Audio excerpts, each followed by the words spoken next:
and gentlemen, we've been talking about rising Bharat, rising India. We've been talking about the opportunities that present us at this point in time, but we also have to look at the global context and what's happening in the world today. If I were to start by telling you or recapping for you what has happened overnight, it would sound like a Shankar Mahadevan song of being almost breathless in terms of the number of announcements that have come in from the US president, from governments around the world reacting to what President Trump has said. So let's talk about tariffs.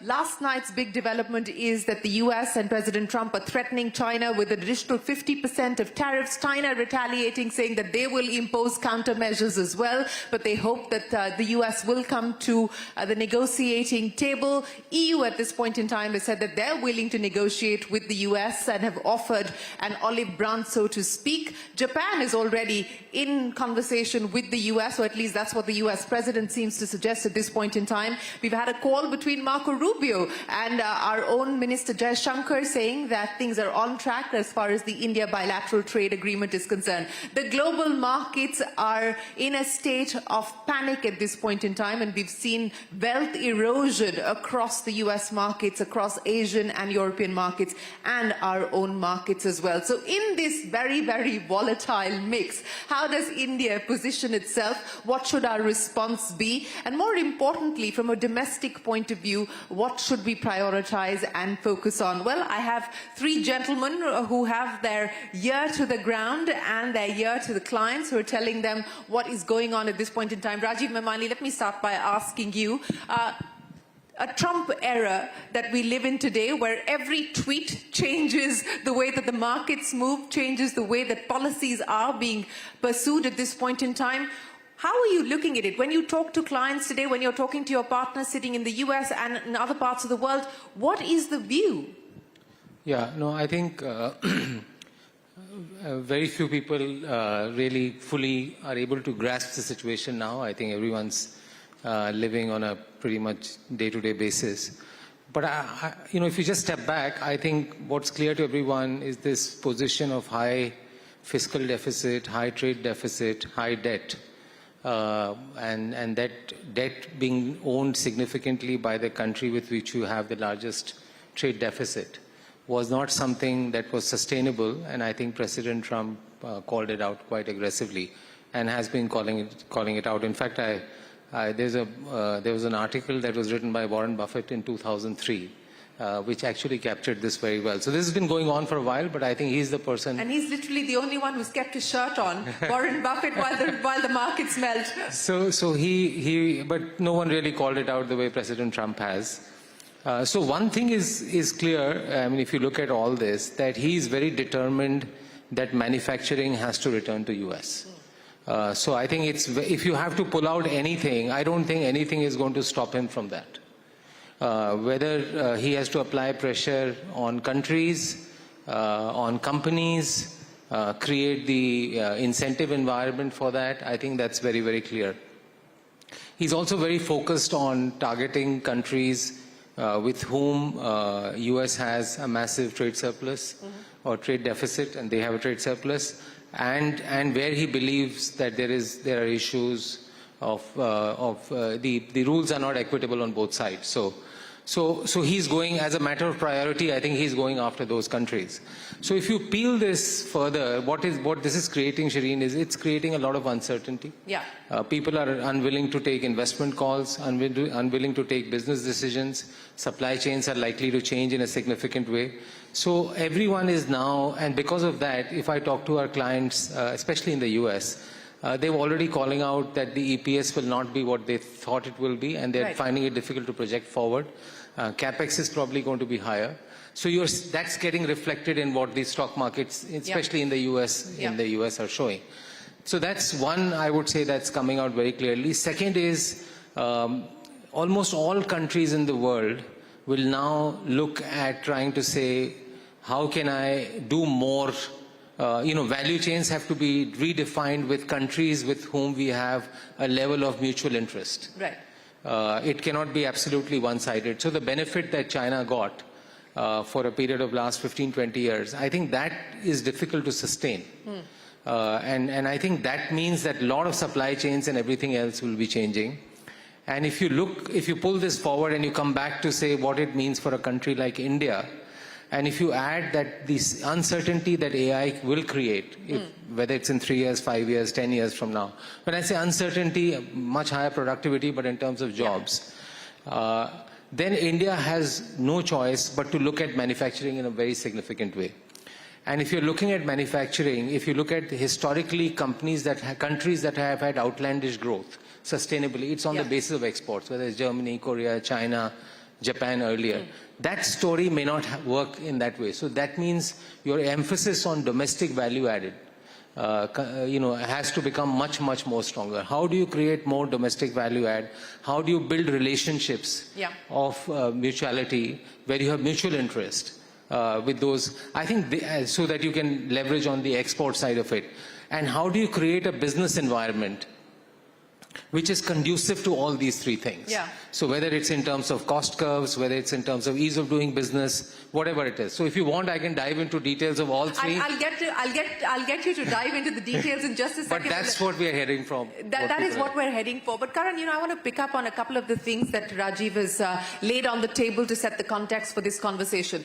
First up, the first order impact of the uncertainty created by the tariffs, this chilling effect that Rajiv spoke of, that investors are going into a state of panic at this point in time, and future investments at this point look uncertain, and so people are going to pause and wait to see how this dust settles. Is that what you're hearing from your clients as well? I think, Shireen, I agree with Rajiv. There's so much of uncertainty that the clients are all looking at alternative scenarios and what might play out.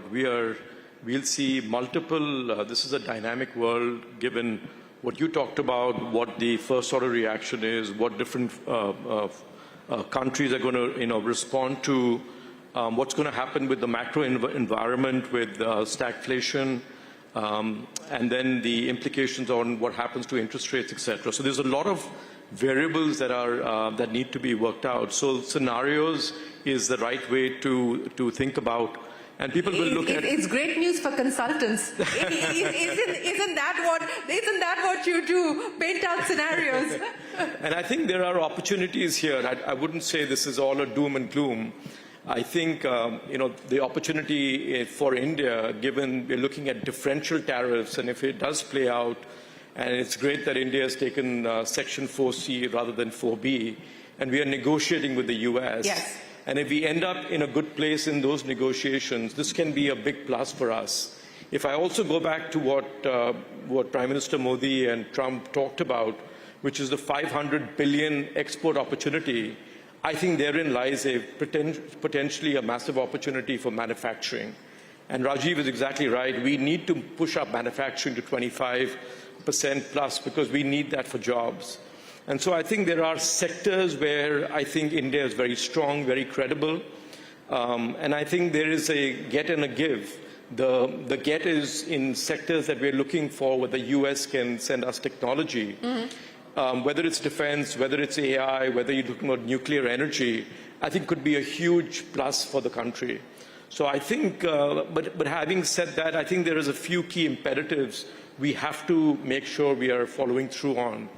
The lesson from China, the lesson from Vietnam is we absolutely need to make sure that we have the ease of business and we are attracting more FDI into the country. Our FDI, net FDI is only $10 billion. And we need global champions to come in to help set up that ecosystem. We also need innovation, as Chara talked about in the earlier panel. We need to design in India as we think about Make in India. And it's an absolute must that the private sector must do more on that front. And I think we need global scale to be competitive. We all know about what in China, the big scale companies and the advantage they have. So we have to be hyper competitive.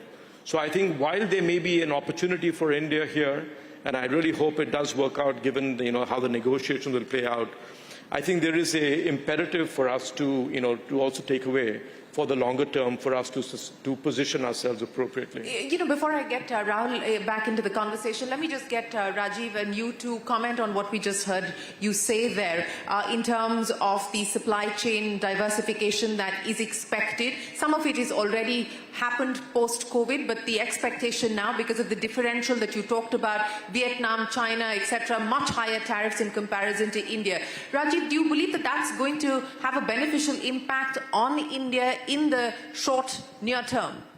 Yeah, I think it should have, but I think it's too early to call out. So if you look at countries that are competing with India, if you look at Mexico, for example, I think the US, Mexico, Canada, the USMCA, has much more favorable clauses than what India has. And I think what President Trump has said is an opening gambit.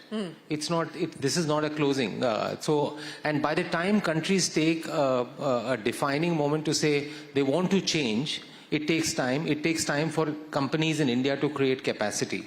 So I would say we are very well positioned because India's ability to negotiate is much greater. If I look at trade deficit of Vietnam, US's trade deficit to Vietnam is $125 billion. Yeah. If I look at Mexico, it's $180 billion. If I look at China, it's $320 billion. With India, it's somewhere between 40 to 50 billion. Yeah. And there are lots of ways by which India can balance that. Yeah, Also, higher oil imports, LNG imports, defense, all of that. Yeah. And we have done an analysis to say even if the duty rates were to come down, we can't talk about agriculture here, but in most products, if the duty rates were to come down in India, which is India is the tariff king. Yes.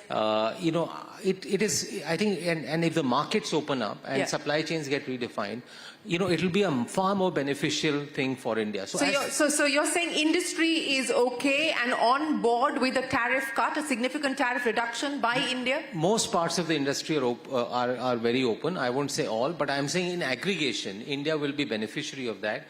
Industries also vary to say where surplus capacity gets created. India's biggest concern right now is, yes, there's a lot of talk about India-US, but the bigger concern is the surplus capacity this will create in China, Vietnam, and in some sectors in Europe as well. So I think to that extent, people want to watch out for that closely, but I would say broadly, Shireen, most of Indian industry is quite comfortable. And I think if things go as logically one would, and it's very difficult to say this in the current regime, I think India should be a net beneficiary.